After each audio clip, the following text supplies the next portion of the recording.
ಕಾಕ ನೋಡ್ರಿ ವಿಮಲ್ ಬ್ಯಾನ್ ಆಗಿದಕ್ಕ ಮಾನಸಿಕ ಕುಂತಾನ.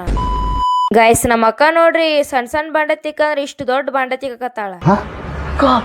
ನಾಯಿ ಮರಿ ತಗೊಂಡು ಏನ್ ಮಾಡ್ತಿ ಅಂತ ಕೇಳಿದ್ರೆ ನಮ್ಮ ಅಕ್ಕ ನೋಡ್ರಿ ಎಷ್ಟ್ ರಾಂಗ್ ಆಗಿ ಹೇಳ. ನಮ್ಮ ಅಕ್ಕ ನೋಡ್ರಿ ರಂಗೋಲಿ ಒಳಗ ಹಾವ್ ಡಿಸೈನ್ ಹಾಕಕ್ ಹೋಗಿ ಇನ್ನೇನೋ ಹಾಕ್ಯಾಳ. ನಾವು ಈ ತರ ರೆಡಿಯಾಗಿ ನಾಗರ ಪಂಚಮಿ ಹಬ್ಬ ಇರೋದ್ರಿಂದ ದೇವ್ರಿಗೆ ಹಾಲ್ ಹಾಕಕ್ ಹೊಂಟಿದ್ವಿ. ಅಲ್ಲಿ ಹೆಂಗ್ ಪೂಜೆ ಮಾಡ್ಬೇಕಂತ ನಮ್ಮ ಮಮ್ಮಿ ಎಲ್ಲಾ ಹೇಳ್ಕೊಟ್ಟಿದ್ಲು. ನಮ್ಮ ಅಕ್ಕಗ್ ರಿಪೀಟ್ ಮಾಡಂದ್ರೆ ನೋಡ್ರಿ ಈಗ ಎಷ್ಟ್ ಚಂದ ಹೇಳಕತ್ತಾಳ. ನೀರ್ ಹಾಕಿ ಬತ್ತಿ ಕುಕ್ಮ ಬಂದ್ರ ಹಚ್ಚಿ ಮುಗಿ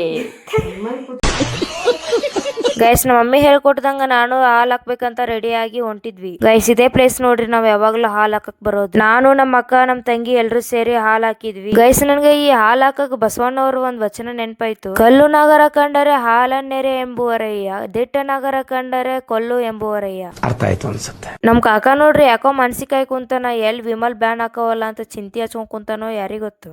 ನನಗಂತೂ ಈ ಜೀವನವೇ ಬೇಸರವಾಗಿ ಹೋಗ್ಬಿಟ್ಟಿದೆ. ಗೈಸ್ ನಮ್ ತಂಗಿ ನೋಡ್ರಿ ಇವತ್ತು ಎಷ್ಟು ಡೀಪ್ ಆಗಿ ಸ್ಟಡಿ ಮಾಡತ್ತಾಳ ಅಂದ್ರೆ ನನ್ಗ ನಂಬಕ್ಕಾಗವಲ್ದು. ಇವತ್ತಿನ ವಿಡಿಯೋ ಇಷ್ಟೇ. ಮುಂದಿನ ವ್ಲಾಗ್ ಅಲ್ಲಿ ಸಿಗುವ. ಬಾಯ್ ಬಾಯ್.